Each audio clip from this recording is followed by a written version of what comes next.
أعوذ بالله السميع العليم من الشيطان الرجيم من همزه ونفخه ونفثه.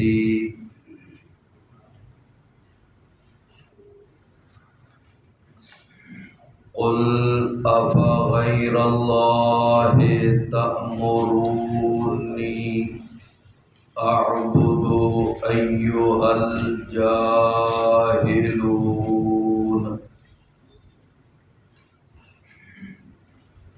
وَلَقَدْ أُوحِيَ إِلَيْكَ وَإِلَى الَّذِينَ مِنْ قَبْلِكَ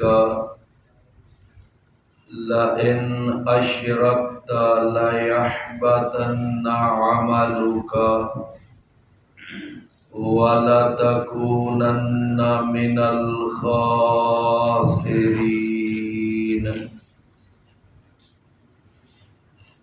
بل اللہ فاعبد وکن من الشاکرین.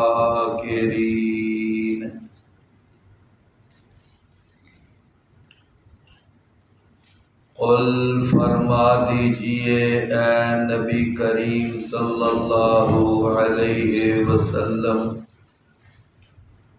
افغیر اللہ، تو کیا اللہ تعالی کے علاوہ تأمرونی تم مجھے حکم دیتے ہو، اعبدو کہ میں عبادت کروں، ایھا الجاہلون اے جاہلو، ایھا الجاہلون اے جاہلو.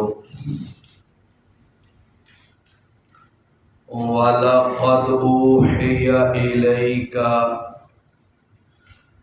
اور یقیناً تحقیق وحی کی گئی ہے آپ کی طرف، وَإِلَى الَّذِينَ مِنْ قَبْلِكَ، اور ان لوگوں کی طرف جو آپ سے پہلے تھے، لَئِنْ أَشْرَكْتَ، کہ یقیناً اگر آپ نے شرک کیا، لَيَحْبَطَنَّ عَمَلُكَ، تو یقیناً ضائع ہو جائیں گے آپ کے اعمال، وَلَتَكُونَنَّ مِنَ الْخَاسِرِينَ، اور یقیناً آپ ضرور ہو جائیں گے بہت بڑا خسارہ پانے والوں میں سے، مکمل خسارہ پانے والوں میں سے. بل اللہ فاعبد، بلکہ آپ اللہ تعالی کی ہی بس عبادت کیجئے اے نبی کریم صلی اللہ علیہ وسلم، وَقُم مِّنَ الشَّاکِرِینَ، اور آپ ہو جائیے شکر ادا کرنے والوں میں سے. وَمَا قَدَرُ اللَّهَ حَقَّ قَدْرِهِ، اور نہیں انہوں نے اللہ تعالی کی قدر کی، اللہ تعالی کا مقام اور مرتبہ پہچانا، حق قدرہ، جس طرح اس کی قدر و منزلت ہے.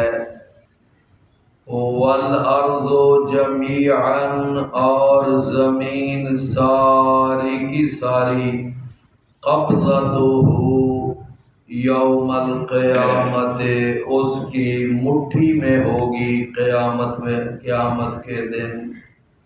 والسماوات مطویات، اور آسمان سب لپیٹے ہوئے ہوں گے بے یمین ہی اس اللہ تعالی کے دائیں ہاتھ میں۔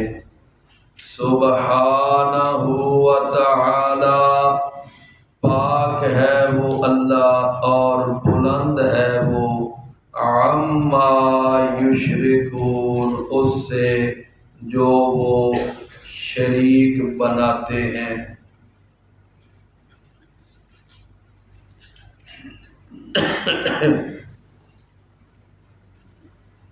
اللہ تعالی نے یہاں یہ جو آیت آج ہم نے پڑھی ہے، آیات، ان آیات سے پہلے جو دو آیات پچھلے سبق کے آخر میں گزری ہیں، ان دو آیات کے اندر اللہ تعالی نے پہلے تمہید کے طور پر، بطور تمہید اللہ تعالی نے اپنی توحید، عقیدہ توحید کے تین اللہ تعالی نے پہلے دلائل پیش کیے۔ ان میں سے ایک دلیل تو یہ بیان فرمائی کہ اللہ خالق کل شیء۔ یہ ان آیات سے جو پچھلی دو آیات ہیں، یعنی میری مراد ہے آیت نمبر 62 اور آیت نمبر 63، فرمایا کہ اللہ ہی ہر چیز کا خالق ہے۔ تو یہ بہت بڑی دلیل ہے اس بات کی کہ اکیلا اللہ ہی اس کائنات کے اندر عبادت کے لائق بھی ہے، کیونکہ اللہ کے سوا اور کوئی خالق نہیں ہے، تو پھر اللہ کے سوا اور کوئی عبادت کے لائق کیسے ہو سکتا ہے؟ اور اللہ تعالی نے اپنے اس خالق ہونے کی صفت کو اپنی توحید کے لیے بہت بڑی دلیل پیش کیا، بلکہ اللہ تعالی نے ایک جگہ پر ارشاد فرمایا کہ یہ بتاؤ کہ جن کو تم اللہ کے سوا پوجتے ہو اور ان کی عبادت کرتے ہو اور ان کی پرستش کرتے ہو اور ان کے آستانوں پہ جا کر سجدے کرتے ہو اور ان کے ناموں کی نظر و نیاز دیتے ہو، تو یہ تو ذرا بتاؤ کہ انہوں نے زمین کا کون سا حصہ پیدا کیا؟ ماذا خلقوا من الارض ام لهم شرک فی السماوات، کہ یہ ذرا بتاؤ کہ انہوں نے زمین کا کون سا وہ ٹکڑا ہے، وہ کون سا قطع ارضی ہے جو انہوں نے بنایا ہے، یا پھر یہ بتاؤ کہ ان کی کوئی آسمانوں کے اندر کوئی پارٹنرشپ ہے، ام لہم شرک فی السماوات۔ تو مطلب یہ ہے کہ اللہ تعالی نے اپنے خالق ہونے کو یہ سب سے بڑی اور سب سے اہم دلیل بیان کی کہ میرے سوا اور کوئی عبادت کے لائق نہیں ہے، میرے سوا اور کوئی پوجا پرستش کے لائق نہیں۔ کیوں؟ اس لیے کہ میں ہی خالق ہوں، ایک ایک چیز اور ایک ایک ذرہ میں نے پیدا کیا۔ اور دوسری دلیل اللہ تعالیٰ نے کیا بیان فرمائی؟ فرمایا دوسری دلیل یہ ہے کہ اللہ کے سوا اور تمہارا کوئی وکیل نہیں ہے۔ اللہ کے سوا اور کوئی تمہارا، یعنی تمہاری نگرانی کرنے والا، تمہاری حفاظت کرنے والا اور تمہارے معاملات کی تدبیر کرنے والا اور تمہاری ضروریات کو پوری کرنے والا اللہ کے سوا اور کوئی نہیں ہے۔ تو یہ دوسری دلیل ہے۔ تو جب ہمارا ساری ضرورتیں پوری کرنے والا اور ہماری نگرانی کرنے والا، ہماری ہر طرح کی حفاظت کرنے والا اللہ ہے، تو پھر اللہ کے سوا اور کوئی عبادت کے لائق کیسے ہو سکتا ہے؟ یہ دو دلیلیں ہوں۔ اور تیسری دلیل وہ، یعنی پچھلی وہ جو آیت نمبر 63 کے آخر میں کیا ہے، لہو مقالید السماوات والارض، کہ آسمانوں اور زمین کے خزانوں کی چابیاں بھی کس کے پاس ہیں؟ وہ بھی اللہ کے پاس ہے۔ تو لہذا اللہ کے سوا اور کوئی عبادت کے لائق کیسے ہو سکتا؟ لو یہ تین دلائل اللہ تعالیٰ نے بیان فرما کے نا کہ اللہ کے سوا اور تمہارا کوئی خالق نہیں ہے اور اللہ کے سوا اور کوئی تمہاری ضروریات پوری کرنے والا نہیں ہے اور اللہ کے سوا اور کوئی خزانوں کا مالک نہیں ہے، تو پھر اللہ کے سوا اور کوئی عبادت کے لائق بھی نہیں ہے۔ تو یہ تین دلائل بیان کیے، تو مطلب یہ ہوا کہ میرا خالق اللہ، میرا حفاظت کرنے والا اللہ، اور پھر مجھے خزانے عطا کرنے والا اللہ۔ تو اب اللہ تعالیٰ نے اس آیت کے اندر ارشاد فرمایا کہ اے پیارے پیغمبر، آپ ان کو کہہ دو کہ آفا غیر اللہ ہے، کیا اللہ کے سوا کسی اور کے بارے میں تأمرونی، تم مجھے حکم دیتے ہو کہ اعبدو، میں عبادت کروں، ایھا الجاہلون، اے جاہلو، اے جاہلو، تم مجھے یہ کہتے ہو کہ میں اللہ کے سوا کسی اور کی عبادت کروں، یہ بھلا کیسے ہو سکتا ہے؟ مفسر قرآن، ترجمان القرآن اور حبر ھذہ الامہ، اس امت کے عظیم عالم سیدنا عبداللہ بن عباس رضی اللہ عنہ، وہ اس آیت کی وہ تفسیر بیان کرتے ہوئے اس کا شان نزول بیان کرتے ہیں۔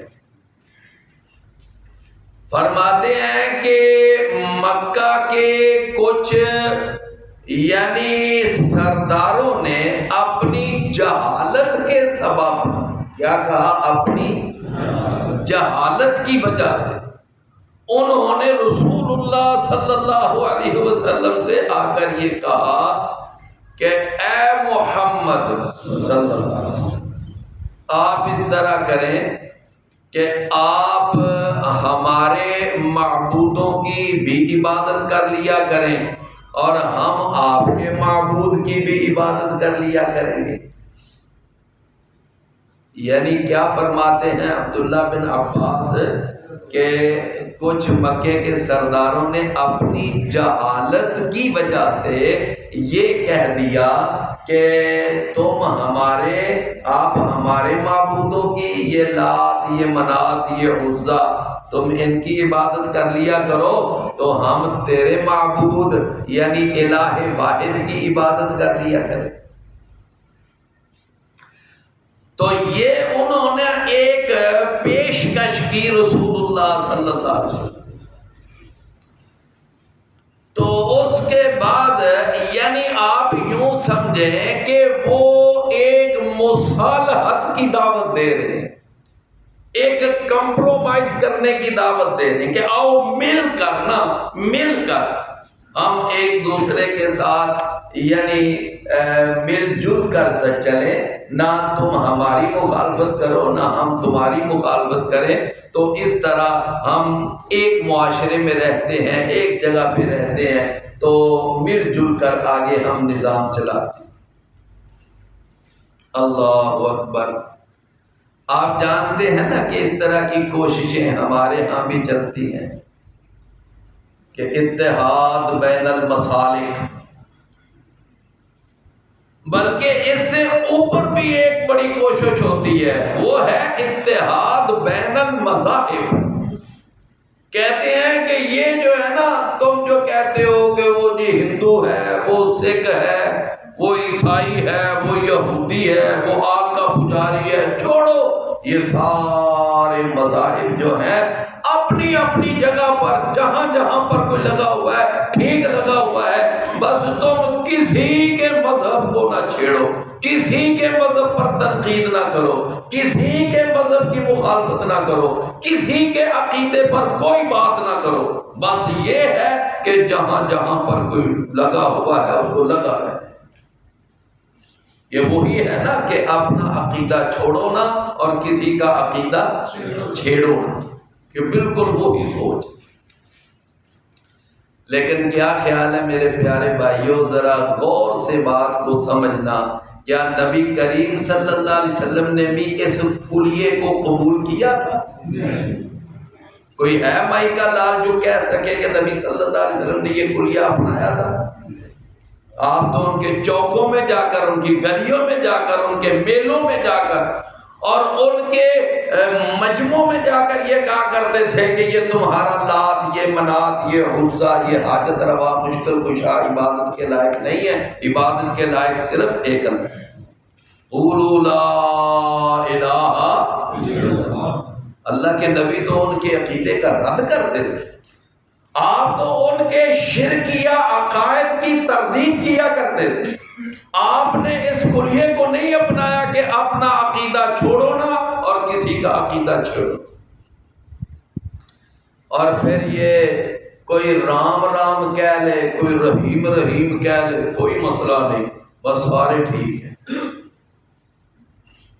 تو میرے بھائیوں، ایک یہ جو ہے نا کوشش ہے، یعنی اتحاد بین المسالک اور اتحاد بین المذاہب، یہ کبھی بھی یہ بار آور نہیں ہو سکتی کہ اپنے اپنے مذہب پر بھی قائم رہو، اپنے اپنے عقیدے پہ قائم رہو اور پھر مل جل کر بھی چلو۔ ایسا ہو سکتا ہے؟ نہیں، سوال ہی پیدا نہیں ہوتا۔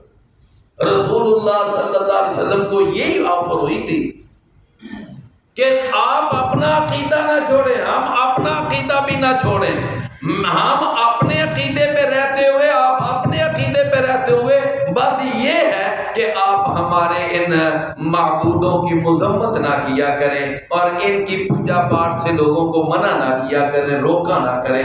رسول اللہ صلی اللہ علیہ وسلم نے فرمایا یہ کیسے ہو سکتا ہے؟ مجھے تو اللہ نے بھیجا ہی اس لیے ہے کہ میں جا کر لوگوں کو توحید کی دعوت دوں، میں لوگوں کو شرک سے منع کروں، مجھے تو بھیجا ہی اس لیے گیا۔ رسول اللہ صلی اللہ علیہ۔ اچھا میرے بھائیوں، یہ جو ہے نا، یہ وہ اقبال ہے نا، اقبال نے کہا تھا کہ باطل دوئی پسند ہے، دوئی کا معنی کیا ہے؟ دو چیزیں باطل پسند کرتا ہے کہ تو بھی ٹھیک ہے، تو بھی ٹھیک ہے۔ یہ کون پسند کرتا ہے؟ باطل۔ لیکن اقبال کہتا ہے کہ باطل دو ہی پسند ہے اور حق لا شریک ہے۔ جو حق ہے نا، حق، وہ باطل کی شرکت کو پسند نہیں کرتا، وہ برداشت ہی نہیں کرتا۔ اور اس کے بعد آگے کیا کہتا ہے؟ کہتا ہے میان حق و باطل شرکت نہ کر قبول۔ یہ جو حق اور باطل کو مکس کرنے کی کوشش ہے، یہ جو کاوش ہے نا، جی آپ ہمارے ساتھ مل جل کر چلیں، ہم آپ کے ساتھ مل جل کر چلیں، آپ ہماری مخالفت نہ کریں، ہم آپ کی مخالفت نہ کریں۔ تو اقبال کہتا ہے یہ جو کمپرومائزنگ ہے نا، یہ مصالحت، یہ کبھی آپ نے قبول نہیں کرنی۔ یہ کون کہہ رہا ہے؟ اقبال۔ اللہ اکبر۔ میرے بھائیوں، آپ مجھے ایک چھوٹی سی بات ہے، ماشاءاللہ دانا لوگ بیٹھے ہوئے ہیں، کہ جب حق اور باطل کو مکس اپ کریں گے، قرآن میں آتا ہے نا، قرآن میں وَلَا تَلْبِسُوا الْحَقَّ بِالْبَاطِلِ، حق اور باطل کو مکس نہ کرو، ٹھیک ہے؟ اچھا، جب حق اور باطل کو مکس کریں گے تو آپ ذرا بڑی سوچ اور بچار کے بعد یہ بات ذرا بتانا کہ اس میں نقصان حق کا ہوگا کہ باطل کا ہوگا؟ ہے جی، نقصان حق کا ہوگا، باطل کو تو مزے ہوں گے، باطل کو تو چار چاند لگ جائیں گے۔ میرے بھائیوں، جب حق اور باطل کو مکس کرو گے نقصان حق کا ہوگا، باطل فائدہ اٹھائے گا، باطل فائدہ اٹھائے گا۔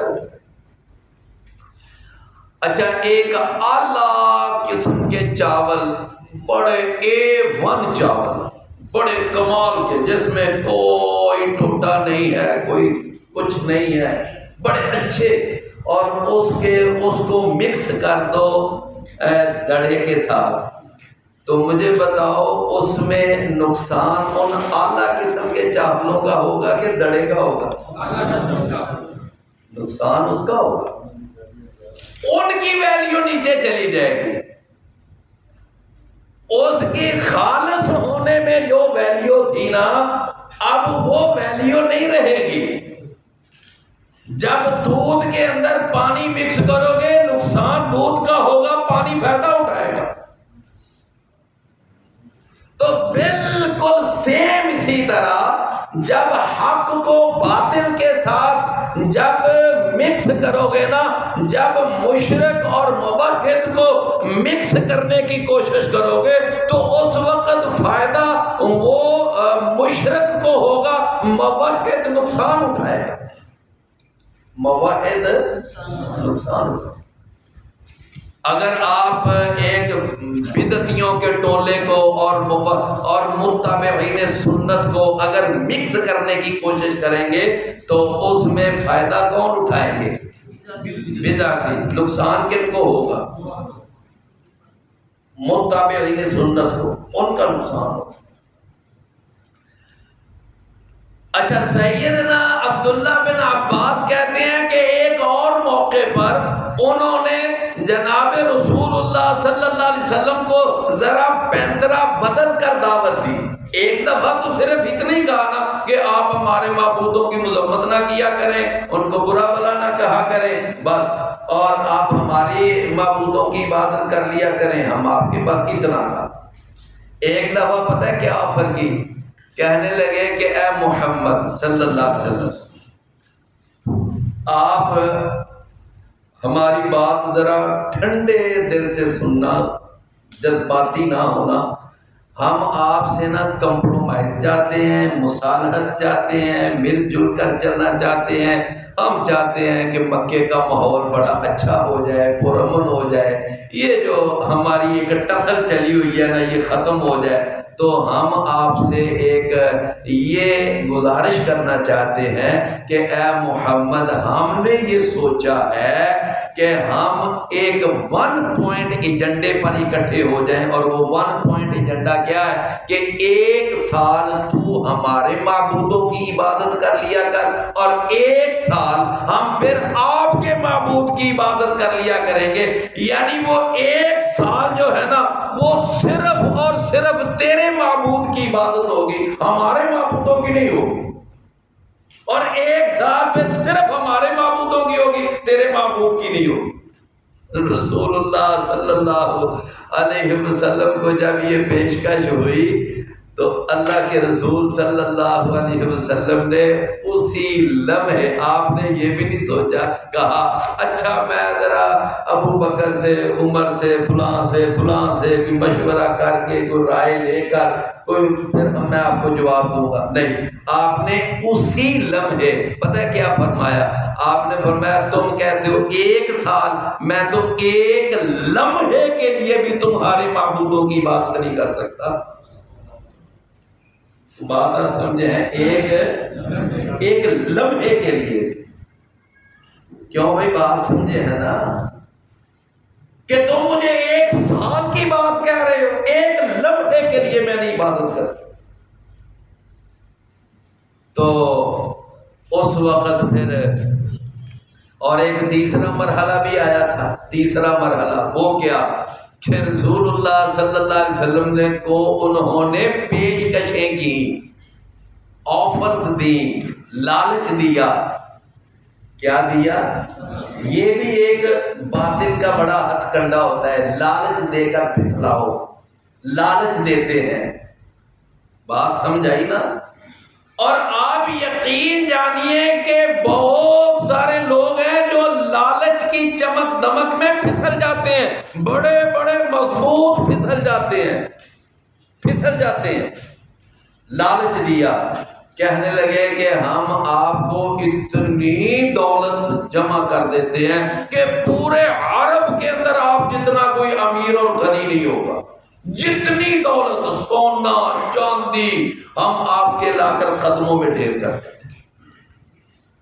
اور آپ ہمارے معبودوں کی مذمت کرنے سے باز آ جائیں.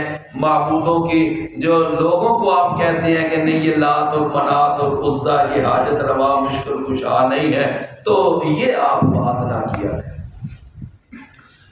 اور دوسری آفر یہ کی کہ اگر آپ کا کوئی مطمع نظر یہ ہے کہ میں کوئی بڑی حسین و جمیل اور بڑی خوبصورت اور کسی حسینہ عالم سے میں شادی کرنا چاہتا ہوں، ہم پورے عرب کا جائزہ لے لیتے ہیں اور عرب کے اندر جو سب سے زیادہ خوبصورت عورت ہوگی ہم اس کے ساتھ آپ کی شادی کروا دیں.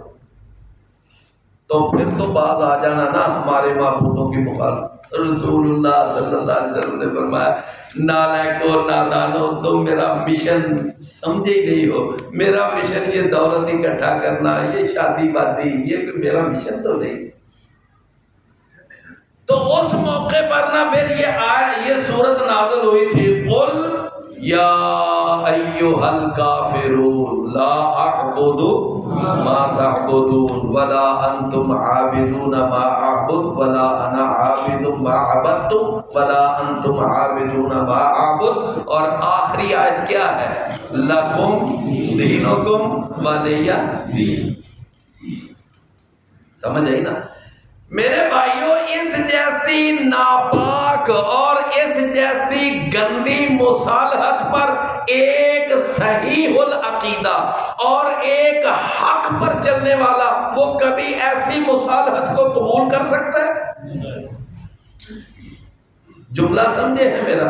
ایک صحیح العقیدہ اور حق پر چلنے والا وہ کبھی ایسی ناپاک اور اس طرح کی گندی مصالحت کو کبھی نہیں قبول کر سکتا.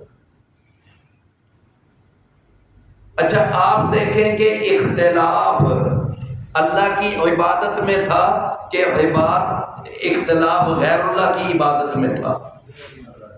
بڑی توجہ سے سمجھنا کس پہ اختلاف تھا. اللہ کی عبادت وہ کرتے تھے. کیا مشرکین اللہ کی عبادت نہیں کرتے تھے؟ کرتے تھے. حج نہیں کرتے تھے وہ؟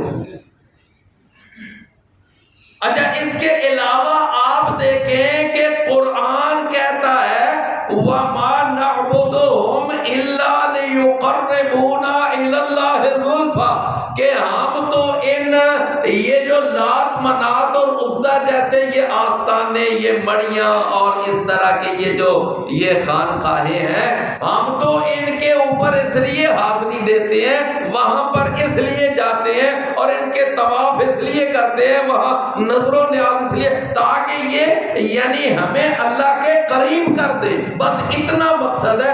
وہ کہتے تھے اصل میں ہم اپنا معبود، اپنا خالق، اپنا مالک اللہ کو سمجھتے ہیں، صرف ان کو ایک وسیلہ سمجھتے ہیں، ایک واسطہ سمجھتے ہیں، اللہ کے قریب کرنے والی ہستیاں سمجھتے ہیں. یہی ہے نا مَا نَعْبُدُهُمْ إِلَّا لِيُقَرِّبُونَا إِلَى اللَّهِ زُلْفَىٰ. تو میرے بھائیوں اللہ کی آ جا کر جو مسئلہ یعنی کہ محل نزاع تھا، جس پر یعنی کہ اختلاف تھا، وہ غیر اللہ کی عبادت ہے، تو اب وہ کہتے تھے کہ ہم اللہ کی بھی عبادت کرتے ہیں، غیر اللہ کی بھی عبادت کرتے ہیں، ہم اللہ کی بھی عبادت کریں، غیر اللہ کی بھی عبادت کریں، یعنی ہم اپنے عقیدے پر رہتے ہوئے، باطل عقیدے پر رہتے ہوئے اے محمد صلی اللہ علیہ وسلم تیرے ساتھ مصالحت چاہتے ہیں۔ تو اللہ تعالیٰ نے ایسی مصالحت کرنے کی نبی صلی اللہ علیہ وسلم کو اجازت دی، یا نبی صلی اللہ علیہ وسلم نے ایسی مصالحت کو قبول کیا؟ اچھا آپ بتائیں کہ اس وقت ایک بڑا ایشو اٹھا ہوا ہے، بہت بڑا ایشو۔ کہتے ہیں کہ جی یہ جو ہیں یہ اہل بیت کے گستاخ ہیں، مثلا ہمارے بارے میں کہتے ہیں کہ یہ لوگ جو ہیں یہ کیا ہے، اہل بیت کے گستاخ ہیں، یہ اہل بیت کی تقریم نہیں کرتے، اہل بیت کا احترام نہیں کرتے ہمارے بارے میں۔ اچھا بھائی سب سے پہلی بات تو یہ ہے کہ ایک یہ مسئلہ سمجھنا چاہیے کہ اہل بیت اصل میں کون ہے، یہ بات سمجھتا کوئی نہیں، بس ایسے رٹے پہ رٹا لگا ہوا ہے جی یہ اہل بیت کا احترام نہیں کرتے۔ او بھائی اہل بیت جو اصل اہل بیت ہیں وہ محمد کریم صلی اللہ علیہ وسلم کی بیویاں ہیں۔ سب سے پہلے تو اس مسئلے کو حل کرنا چاہیے، اس مسئلے کو کلیئر کرنا چاہیے کہ اصل اہل بیت کون ہے۔ وہ رسول اللہ صلی اللہ علیہ وسلم کی کون ہے؟ بیوی ہے۔ باقی رہ کے سیدنا علی رضی اللہ عنہ، سیدہ فاطمہ رضی اللہ عنہ اور سیدنا حسن اور سیدنا حسین رضی اللہ عنہما، ان چاروں کو نبی صلی اللہ علیہ وسلم نے ایک دفعہ ایک چادر اوپر ڈال کر پھر اللہ سے دعا کی تھی کہ یا اللہ ان کو بھی اہل بیت میں شامل فرما دے۔ تو نبی صلی اللہ علیہ وسلم کی دعا کی وجہ سے اللہ تعالیٰ نے ان کو بھی نبی صلی اللہ علیہ وسلم کے اہل بیت میں شامل فرما لیا۔ تو اب وہ جو ہیں وہ ہیں الحاقی اہل بیت۔ کیا ہے؟ الحاقی۔ الحاقی کا معنی کیا ہے کہ ان کا اہل بیت کے ساتھ الحاق ہے، ان کا اہل بیت کے ساتھ کیا ہے؟ تو اصل اہل بیت کون ہے؟ وہ نبی صلی اللہ علیہ وسلم کی بیویاں۔ اچھا اس کے بعد ایک تو یہ مسئلہ، اور دوسرا یہ مسئلہ کہ او بھائیو نبی کریم صلی اللہ علیہ وسلم کے جن کو تم اصل اہل بیت کہتے ہو، ہم تو اصل اہل بیت نبی صلی اللہ علیہ وسلم کی بیویوں کو مانتے ہیں، اور قرآن بھی ان کو اہل بیت کہتا ہے۔ انما یرید اللہ لیطہر عنکم الرجس اہل البیت۔ پیچھے ساری آیات پڑھ کے دیکھ لو، وہاں کن سے اللہ باتیں کر رہے ہیں؟ رسول اللہ صلی اللہ علیہ وسلم کی بیویوں سے۔ اچھا چلیں، اگر تم یہ کہتے ہو کہ جی یہ ہی اہل بیت ہیں، یعنی سیدنا علی، سیدہ فاطمہ، سیدنا حسن اور حسین، اچھا تو بھائی ان کا احترام اور ان کی تکریم کیا ہم کرتے ہیں کہ نہیں کرتے؟ کرتے ہیں، اللہ کا فضل ہے کرتے ہیں۔ ہم تو اللہ کے فضل سے سیدنا علی رضی اللہ عنہ کا بڑے احترام سے نام لیتے ہیں، عزت سے نام لیتے ہیں، اور ان کو الحمدللہ بہت ہی قابل، وہ رسول اللہ صلی اللہ علیہ وسلم کے داماد ہیں، مسلمانوں کے چوتھے خلیفہ ہیں، اور وہ یعنی بہت بہادر اور فاتح خیبر ہیں، اللہ نے بڑی ان کو صفات دی ہیں۔ اچھا اب دوسری بات یہ ہے سیدہ فاطمہ رضی اللہ عنہ کا بھی ہم احترام کرتے ہیں، وہ بھی ہمارے لیے قابل سر، ان کو ہم خواتین جنت کی سردار مانتے ہیں، اور پھر جناب سیدنا حسن اور حسین ان کا بھی احترام کرتے ہیں، جنت کے نوجوانوں کے سردار ہم ان کو مانتے ہیں۔ ہمارے دل میں ایک رتی کے برابر بھی، ایک ذرے کے برابر بھی اللہ کے فضل سے ان کے بارے میں کوئی بغض نہیں، کوئی کدورت نہیں ہے، کوئی دور دور دور دل کے کسی کونے میں کوئی نفرت کا ایک ذرہ تک نہیں. کیوں بھی میری بات سمجھے نا. لیکن وہ کہتے ہیں نہیں تم نہیں احترام کرتے. اچھا ان کے نزدیک پتہ ہے احترام کیا ہے؟ ان کے نزدیک احترام یہ ہے کہ جس طرح ہم ان کا احترام کرتے ہیں تم اس طرح کا احترام کرو. اب ان کا احترام کیا ہے کہ وہ ان کو اللہ تعالی والی صفات مانتے ہیں, ان کے اندر اللہ والی صفات مانتے ہیں کہ جو اللہ کی صفات ہیں وہ حضرت علی کے اندر ہے, وہ حضرت حسین کے اندر ہے, وہ سیدہ فاطمہ کے اندر ہے, وہ سیدنا حسن کے اندر ہے. یعنی الوہی صفات ان کے اندر جب تک ہم نہ مانیں گے وہ کہتے ہیں نہیں تم ان کا ادب نہیں کرتے. اگر ہم وہ اللہ والی صفات ان کے اندر مان کر ہم ان کا ادب کریں تو ہمارے پلے کیا رہتا ہے؟ کچھ بھی نہیں. وہ تو صریحاً شرک ہے. اللہ کی صفات کسی اور میں تسلیم کرنا یہ کیا ہے؟ وہ شرک ہے. اچھا وہ کیا علی رضی اللہ عنہ کو اللہ نہیں مانتے؟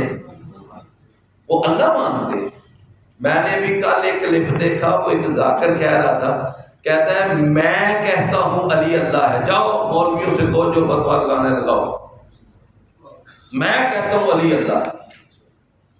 اب مجھے بتاؤ اگر ہم یہ مانے کہ علی اللہ ہے پھر تم کہتے ہو کہ یہ احترام ہے, اور ہم اگر اس طرح کا احترام کریں تو ہمارے تو پلی کچھ نہیں رہتا. ہم تو سیدھے کفر کی لائن پہ چل پڑیں گے, کیونکہ قرآن کہتا ہے جنہوں نے عیسیٰ علیہ السلام کو اللہ کہا انہوں نے کفر کیا, تو جنہوں نے علی رضی اللہ عنہ کو اللہ کہا تو وہ کفر کا ارتکاب نہیں کریں گے. تو میرے پیارے بھائیوں, ان ہستیوں کا احترام, ان کی تکریم, وہ اللہ کے فضل سے وہ محل نزاع ہے ہی نہیں. ہم بھی ان کا احترام کرتے ہیں, ان کی تکریم کرتے ہیں. آج آ کر مسئلہ ہے صحابہ کرام کے بارے میں. کن کے بارے میں؟ آج آ کر مسئلہ کن کا ہے؟ صحابہ. صحابہ کرام کے بارے میں مسئلہ ہے اصل, کہ ہم کہتے ہیں کہ صحابہ کرام بڑی عظیم ہستیاں ہیں, قابل احترام ہے. قرآن ان کے ایمان کی گواہی دیتا ہے, قرآن ان کے جہاد کی گواہی دیتا ہے, قرآن ان کی ہجرت کی گواہی دیتا ہے, قرآن ان کے انفاق فی سبیل اللہ کی گواہی دیتا ہے, قرآن ان کے اخلاص اور تقوی کی گواہی دیتا ہے. قرآن کی آیتیں پڑھ کے دیکھ لو, اولئک هم المؤمنون حقا, اولئک هم الراشدون, اولئک هم المحسنون. یہ قرآن ان کے بارے میں گواہیاں دیتا ہے. السابقون الاولون من المہاجرین والانصار, قرآن کے بارے میں گواہیاں دیتا ہے.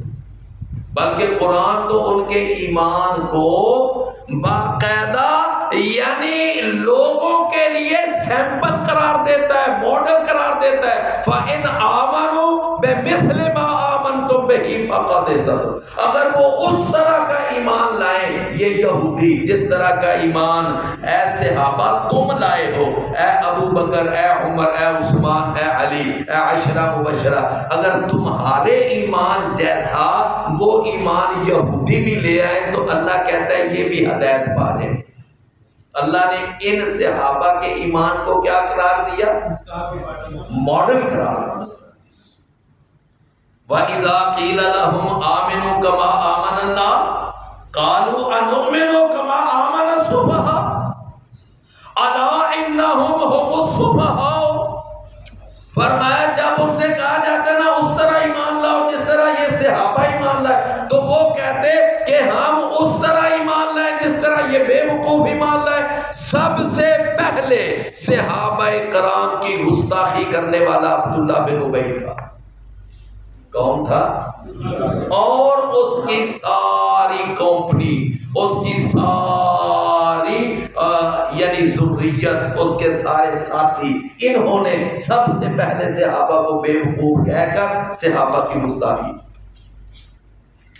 تو میرے پیارے عزیز بھائیوں, صحابہ کے احترام اور تکریم کا اصل میں مسئلہ ہے.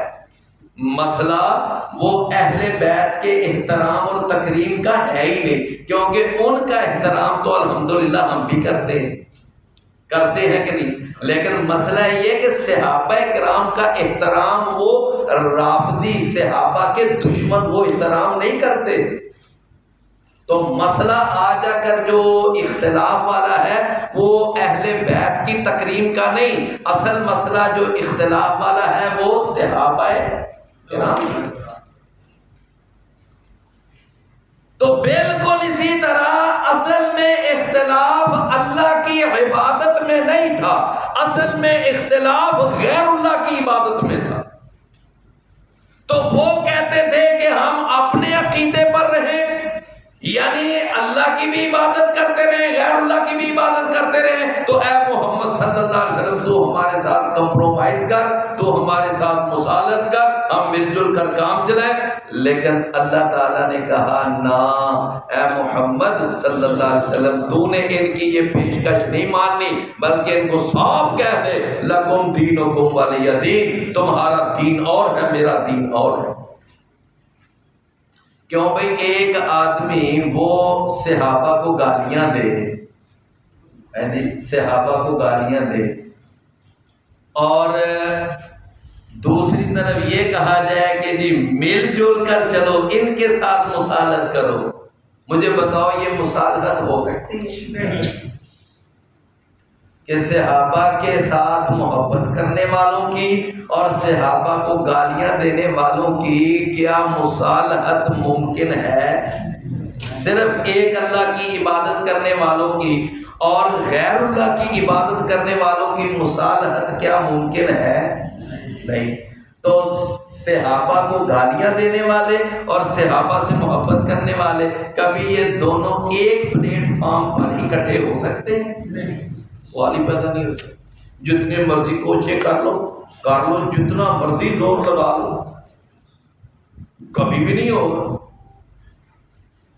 میرے بھائیوں، قرآن کہیں نہیں کہتا، جاؤ پورا قرآن پڑھ کے دیکھ لو کہ اے مسلمانوں تم سارے ایک ہو جاؤ، تم سارے متحد ہو جاؤ۔ پورے قرآن میں مجھے کوئی ایک آیت دکھا دے، کوئی مائی کا لال دکھا دے، میں بڑے دعوے سے یہ بات کر رہا ہوں، ایک آیت مجھے دکھا دو کہیں قرآن میں ہو کہ سارے ایک ہو جاؤ، سارے متحد ہو جاؤ۔ قرآن میں وہ جو آیت ہے نا، اس آیت کا مطلب ہے وَاعْتَصِمُوا بِحَبْلِ اللَّهِ جَمِيعًا، کہ تم سارے مل کر اللہ کی رسی کو مضبوطی سے پکڑو۔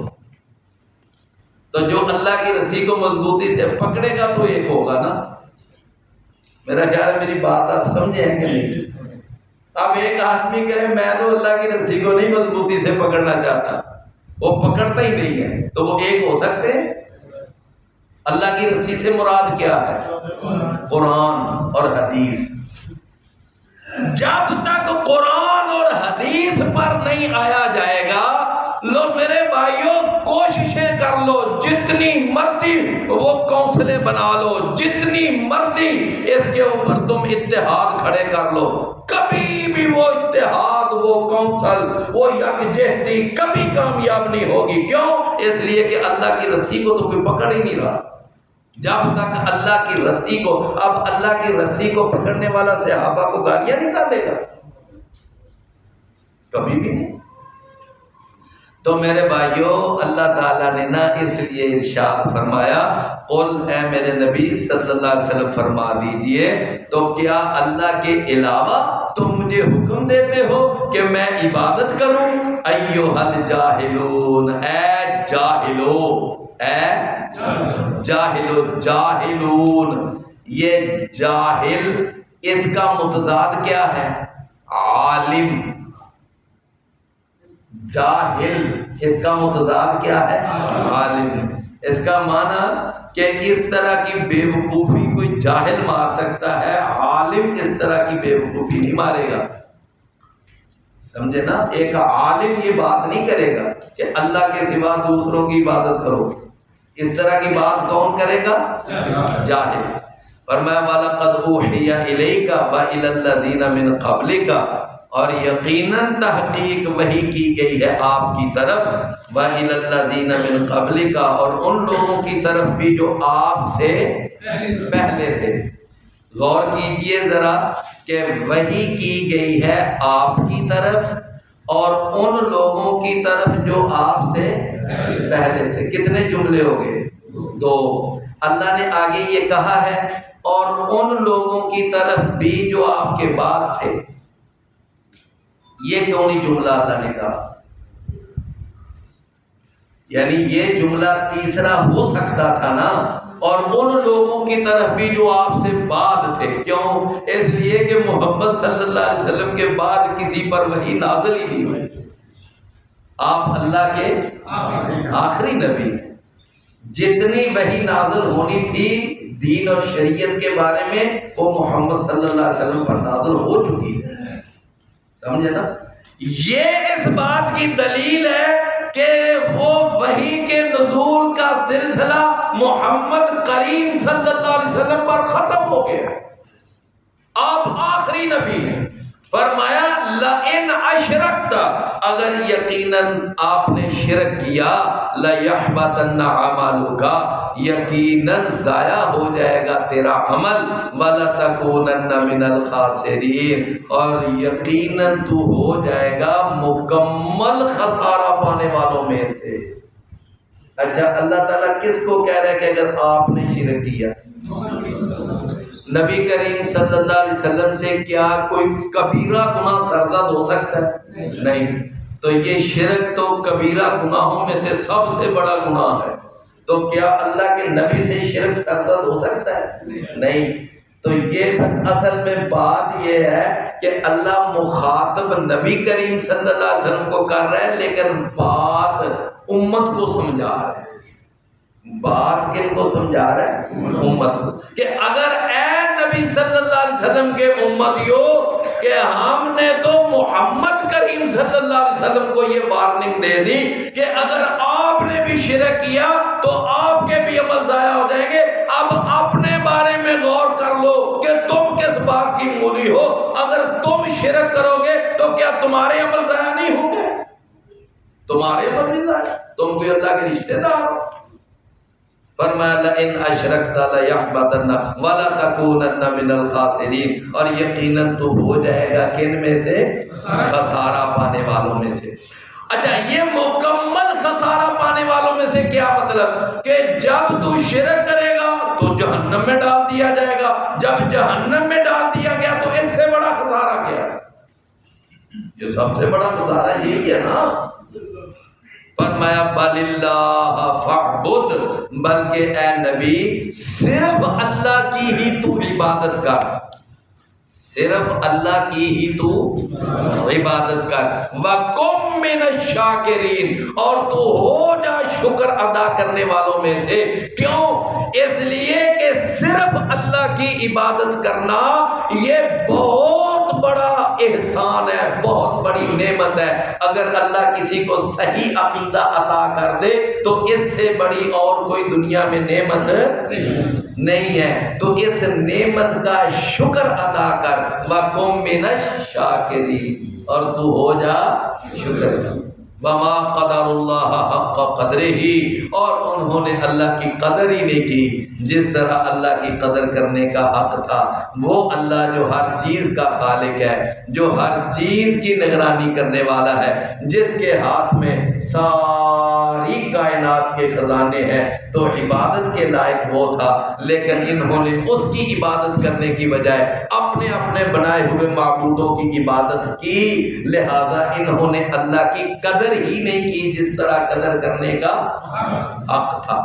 فرمایا والارض جمیعا قبضتہ، اور یہ زمین ساری کی ساری اس کی مٹھی میں ہوگی یوم القیامہ، یوم القیامہ قیامت۔ نبی صلی اللہ علیہ وسلم ایک دفعہ تشریف فرما ہے تو آپ کے پاس ایک یہودی گزرا، یہودی کہنے لگا کہ اے محمد صلی اللہ علیہ وسلم، ہم اپنی کتابوں میں پڑھتے ہیں، ہماری کتابوں میں ہے کہ قیامت والے دن نہ اللہ تعالیٰ کی ایک انگلی پر آسمان ہوں گے، ایک انگلی پر، آسمان ہوں گے اور دوسری انگلی پر زمینیں ہوں گی. ایک انگلی پر سارے آسمان ہوں گے اور دوسری انگلی پر ساری زمینیں ہوں گی. اس نے جمع کا لفظ بولا اس لیے کہ جس طرح آسمان ساتھ ہے زمینیں بھی ساتھ ہیں. یہ مسئلہ آپ کو پتہ ہے؟ حدیث میں آتا ہے جس نے کسی کی ظلم کے ساتھ ایک بالشت زمین بھی قبضہ کر لی قیامت کے والے دن ساتوں زمینوں کا طوق اس کے گلے میں ڈالا جائے گا. تو زمینیں بھی کتنی ہیں؟ سات. تو وہ یہودی کیا کہتا ہے کہ اے محمد صلی اللہ علیہ وسلم ہم اپنی کتابوں میں پڑھتے ہیں یعنی تورات، انجیل، زبور وغیرہ کہ قیامت والے دن اللہ ایک انگلی پہ کیا کرے گا؟ آسمانوں کو رکھے گا، دوسری انگلی پر زمینوں کو رکھے گا، تیسری انگلی پر درختوں کو رکھے گا اور چوتھی انگلی پر ساری خشکی اور تری کو رکھے گا اور پانچویں انگلی پر اللہ باقی ساری مخلوقات کو رکھے گا اور پھر اس طرح سارے وہ ہلائے گا اور پھر ساتھ کہے گا انا الملک، میں بادشاہ ہوں. این ملوک الارض، آج وہ زمین کے بادشاہ کہاں ہیں؟ اللہ پھر اس کو ہلائے گا اور فرمایا اس کے بعد یہ سارے آسمان اور زمین ان کو لپیٹ کرنا، یہ آسمان ان کو لپیٹ کر اللہ تعالیٰ اپنی مٹھی میں لے لے گا. پھر کہے گا این الجبارون این المتکبرون، وہ بڑے بڑے جبار، وہ بڑے بڑے متکبر، وہ گھمنڈ کرنے والے وہ کدھر ہیں آج؟ فرمایا اس وقت کوئی جواب نہیں دے گا، کوئی جواب نہیں دے گا. تو اس وقت پھر اللہ تعالیٰ کہے گا للہ الواحد القہار، آج ساری کائنات کی حکمرانی صرف اللہ کے پاس. اچھا رسول اللہ صلی اللہ علیہ وسلم کو نا وہ یہودی یہ بات سنا رہا ہے تو اللہ کے نبی اس کی بات سن کر نہ مسکرا پڑے اور آپ نے فرمایا جو تو اپنی کتابوں کے حوالے سے بات بتا رہا ہے یہ ٹھیک ہے. آپ نے کیا کی؟ اس کی بات کی تصدیق کی. آپ نے فرمایا تو جو بات بتا رہا ہے یہ بالکل ٹھیک ہے. اور پھر اللہ کے نبی صلی اللہ علیہ وسلم نے فرمایا اب میں تجھے قرآن کی بھی بات بتاتا ہوں. پھر اللہ کے نبی نے یہ آیت اس کو پڑھ کر سنائی وما قدر اللہ حق قدرہ والارض جميعا قبضته یوم القیامہ والسماوات مطویات بیمینہ، اس کے دائیں ہاتھ میں. اور حدیث میں آتا ہے کہ اللہ کے دونوں ہاتھ دائیں ہیں، اللہ کے دونوں ہاتھ دائیں ہیں. سبحانہ و تعالی عما یشرکون، اللہ پاک ہے اور وہ بلند ہے اس سے جو وہ جس کو وہ اللہ کا شریک بناتے ہیں. بھائی کوئی بھائی آج اگر پہلے دن آیا ہو تو وہ ذرا نام لکھا دے.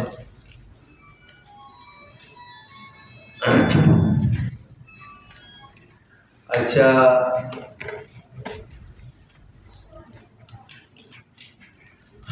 یہ بھائی کوئی بتا سکتا